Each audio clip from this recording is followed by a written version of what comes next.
Friday evening weekend grocery shopping பண்ணலான்னு சொல்லி போயிட்டுருக்கோம். யூஷுவலாக வந்து சாட்டர்டே ஈவினிங் தான் போவோம். பட் இந்த வீக் என்ன ஆச்சுன்னா 2-3 நாள் முன்னாடியே வந்து டைப்பர் எல்லாம் ஃபுல்லாக காலியாயிருச்சு. 2 நாள் எப்படியோ கஷ்டப்பட்டு அட்ஜஸ்ட் பண்ணியாச்சு. இதுக்கு மேலே முடியாதுன்னு சொல்லிட்டு ஃப்ரைடே ஈவினிங்கே போயிட்டோம். நெஸ்டோ தான் போயிருந்தோம். இங்கே வந்து டைப்பருக்கு நிறைய ஆப்ஷன்ஸ் இருக்கும். அதனால நெஸ்டோ தான் நான் மேக்ஸிமம் வந்து ப்ரிஃபர் பண்ணுறது. இந்த வாட்டி நெஸ்டோவில் நிறைய நைட் ட்ரெஸ் கலெக்ஷன்ஸ் எல்லாம் போட்டிருந்தாங்க. இந்த செட்டு வந்து வெறும் 10 dirhams தான்.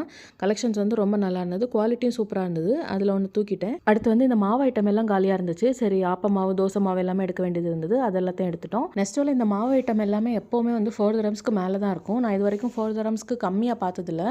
வெளியே வந்து சில ஷாப்ஸில் பார்த்துருக்கேன். மதீனா அந்த மாதிரி ஷாப்ஸில் வந்து 3 dirhamsக்கு, அப்புறம் வந்து 3.5 அந்த மாதிரி பார்த்துருக்கேன். நெஸ்டோவில் வந்து 4க்கு மேலே தான் எப்போவுமே இருக்குது. ஃப்ரூட்ஸ், வெஜிடபிள்ஸ், முட்டை, பால் அந்த மாதிரி ஐட்டம்ஸ் எல்லாம் வாங்கிட்டு க்ரோசரி ஷாப்பிங் முடிஞ்சதுக்கப்புறம் டிரெக்டாக வந்து டின்னருக்கு தான் போயிருந்தோம். எங்களுக்கு பொதுவாகவே வந்து இந்த ஈரோடு ஸ்டைல் ஃபுட்டெல்லாம் ரொம்ப பிடிக்கும். சரி, பிரியாணி சாப்பிட்ணுன்னு டெம்ப்ட் ஆயிடுச்சு.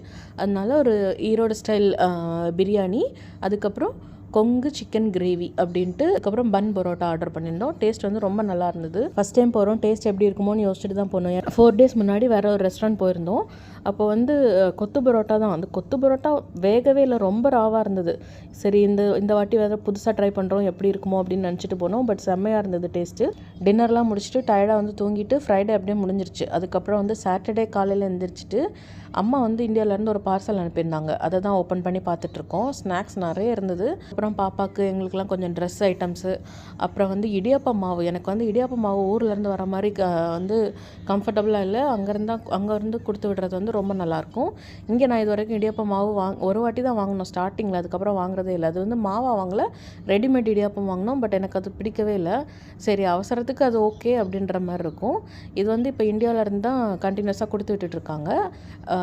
மிளகாத்தூள், மல்லித்தூள், அதுக்கப்புறம் இந்த இடியாப்பம் மாவு, புளி, இந்த மாதிரி இந்த மேஜராக வந்து இந்த 4 ஐட்டம்ஸ் தான்.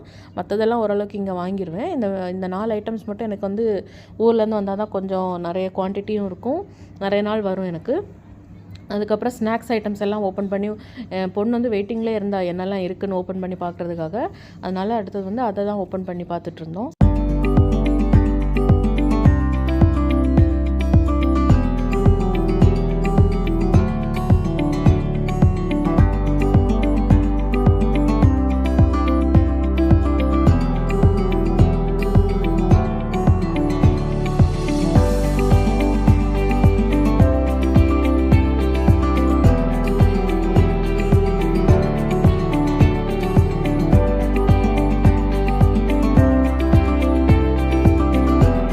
பார்சல்லாம் ஓப்பன் பண்ணி திங்ஸ் எல்லாம் ஆர்கனைஸ் பண்ணி வச்சதுக்கப்புறம் பிரேக்ஃபாஸ்ட் வந்து நேற்று நைட் வந்து நல்லா ஹெவியாக சாப்பிட்டனால காலையில் வந்து பிளேன் தோசை, அதுக்கப்புறம் சாம்பார் தான் சாப்பிட்டுட்டு வீட்டுக்கு வந்து ஒரு ஷூ ரேக்கு, அதுக்கப்புறம் வந்து ஒரு ஆனியன் ரேக் ரெண்டுமே வாங்க வேண்டியது இருந்தது.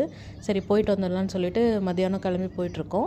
ஜென்ரலாக வந்து இந்த மாதிரி திங்ஸ் வாங்குறதுக்கு முன்னாடி டிக்டாக்ல பார்ப்பேன். நான் பார்த்துட்டு எங்கே வந்து ப்ரைஸ் கம்மியாக இருக்குது, எங்கே வந்து நிறையா ஆஃபர்ஸ் இருக்குது, அந்த மாதிரி எல்லாம் செக் பண்ணிவிட்டு குவாலிட்டியும் கொஞ்சம் நல்லா இருக்கணுன்ற மாதிரி பார்த்துட்டு தான் போவேன். இந்த வாட்டி புதுசாக வந்து இந்த அன்சர் கேலரி, இது வந்து இந்த சலாலுதீன் மெட்ரோ ஸ்டேஷன் பக்கத்தில் இருக்குதுன்னு நினைக்கிறேன். எனக்கு எக்ஸாக்டாக தெரியல, காரில் தான் போனோம். அங்கே போயிட்டு பார்த்தா நிறைய கலெக்ஷன், ஹோம் டெக்கார் ஐட்டம்ஸ்லேருந்து எல்லாமே இருந்துச்சு. பார்க்க வந்து டைமே இல்லை. ஹேண்ட்பேக் ஐட்டம்ஸ், அதுக்கப்புறம் நிறைய வேஸஸ் இருந்துச்சு, ஜுவல்லரி ஐட்டம்ஸ் எல்லாமே இருந்துச்சு.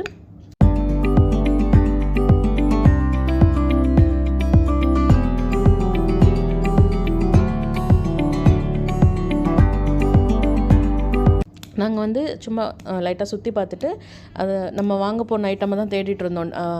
இது ஆனியன் ரேக்கும், அதுக்கப்புறம் வந்து ஷூ ரேக்கும் ரெண்டுமே கிடச்சிச்சு. அந்த ரெண்டையும் வாங்கிட்டு வெளியே போகலான்னா சான்ஸே இல்லை, சரியான வெயில். அதனால டேரெக்டாக வீட்டுக்கே போயிடலாம். வீட்டுக்கு போயிட்டு லஞ்ச் சாப்பிட்டுட்டு ஈவினிங் வேணால் ஏதாவது பார்த்துக்கலாம் அப்படின்னு சொல்லிட்டு கிளம்பிட்டோம்.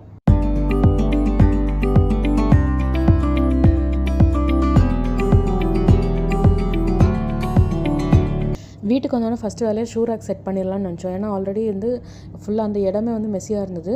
முன்னாடி ஒரு ஷூ ரேக் இருந்துச்சு, அது வந்து என்னென்னா டே டு டேலேருந்து வாங்கினது. நிற்கவே இல்லை. ஒரு 2 ஷூ தான் வச்சுருப்போம், டப்புன்னு எல்லாமே கீழே விழுந்துருச்சு. அதுக்கப்புறம் அது வந்து வெயிட்டே தாங்கலை, அதனால அதை யூஸ் பண்ண முடியலை.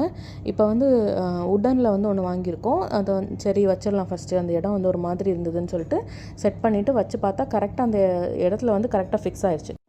ஷூ ரேக்கும் ஆனியன் ரேக்கும் செட் பண்ணி முடிச்சுட்டு இந்த சைட் கார்னரில் வந்து இந்த டிஷ்யூ ஹோல்டரையும் வச்சு பார்த்தப்ப அந்த இடம் வந்து கரெக்டாக செட் ஆகிருந்தது. சரி ஓகே, ஒரு சைடு வந்து கம்ப்ளீட் பண்ணியாச்சு. இன்னொரு சைடில் வந்து ஒரு டைனிங் டேபிள், அது வந்து யூஸ் பண்ணலை அந்த டைனிங் டேபிள், ஆனால் அது பார்க்குறதுக்கு ஒரு மாதிரி இருந்தது. சரி அதில் வந்து ஆல்ரெடி இருக்கிற ஒரு டேபிள் கிளாத் ஒன்று இருந்தது, அதை போட்டுட்டு அதுக்கு மேலே இதை செட் பண்ணலாம் அப்படின்னு சொல்லிட்டு டேபிள் கிளாத் போட்டு அந்த இடத்தையும் கொஞ்சம் செட் பண்ணி முடிச்சதுக்கப்புறம் ரூம் வந்து கொஞ்சம் ஓரளவுக்கு ஆர்கனைஸ்டாக இருந்தது.